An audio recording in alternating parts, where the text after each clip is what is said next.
In the dimly lit corners of a rundown gym in downtown Detroit, a story of relentless determination was about to unfold. Daniel Martinez, a skinny kid from the wrong side of the tracks, had nothing but a worn-out pair of boxing gloves and an impossible dream. Every morning while the city still slept, he'd run 5 miles through the frostbitten streets, his breath forming clouds in the winter air. The local kids called him crazy. His own family thought he was wasting his time. But Daniel kept pushing. You see, boxing wasn't just a sport for Daniel. It was his ticket out. Growing up watching old Muhammad Ali fights on a beaten-up VHS player, he'd memorized every move, every stance, every famous quote. But knowing something and doing it are two different things. In his first year of amateur boxing, he lost 17 straight fights. The crowd would whisper, "There goes Martinez, another walking punching bag."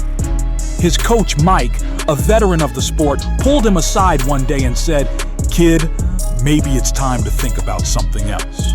Not everyone's cut out for this." That night, after his 18th loss, Daniel sat alone in the gym, his knuckles bloody from hitting the bag for hours. The fluorescent lights buzzed overhead as tears mixed with sweat on his face. That's when he met Joe, the old janitor who'd been cleaning the gym for 40 years. Joe had seen thousands of fighters come and go, but something about Daniel was different.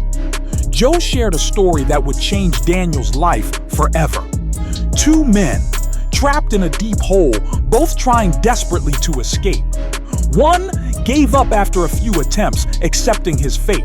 The other kept climbing, falling, getting up, climbing again. 97 times he fell. 98. 99. On the 100th try, his hand caught a root, and he pulled himself to freedom. The difference? He never knew which attempt would be his last. Something shifted in Daniel that night. He started training differently, thinking differently. Instead of focusing on winning, he focused on improving. Each loss became a lesson, each defeat a stepping stone. He studied his opponents, analyzed his mistakes, and worked twice as hard.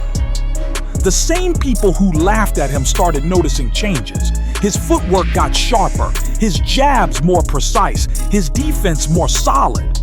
Then came the night that changed everything.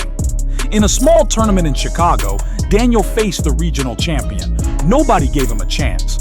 But round after round, he stayed in there, taking hits but giving them back harder. In the final round, with both eyes nearly swollen shut, Daniel landed the perfect combination. Left hook, right cross, left uppercut. The champion went down. The referee counted to 10. The crowd went silent. That victory opened doors. Suddenly, promoters who wouldn't give him the time of day were calling. Training camps invited him. His story spread through the boxing community. The kid who lost 18 straight fights but never quit.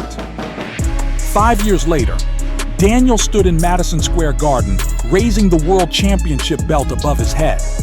Reporters asked him how he did it, how he went from being a joke to being a champion. With a smile, he told them about the hole, about the man who kept climbing, about Joe the janitor. Success, he said, isn't about being the most talented. It's about being the last one to quit. I just kept going until my last try became my first victory.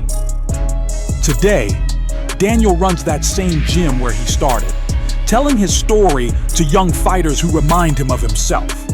Because sometimes all it takes is one person to believe in you, even if that person has to be yourself. Success is not about never failing. It's about trying one more time than you fail.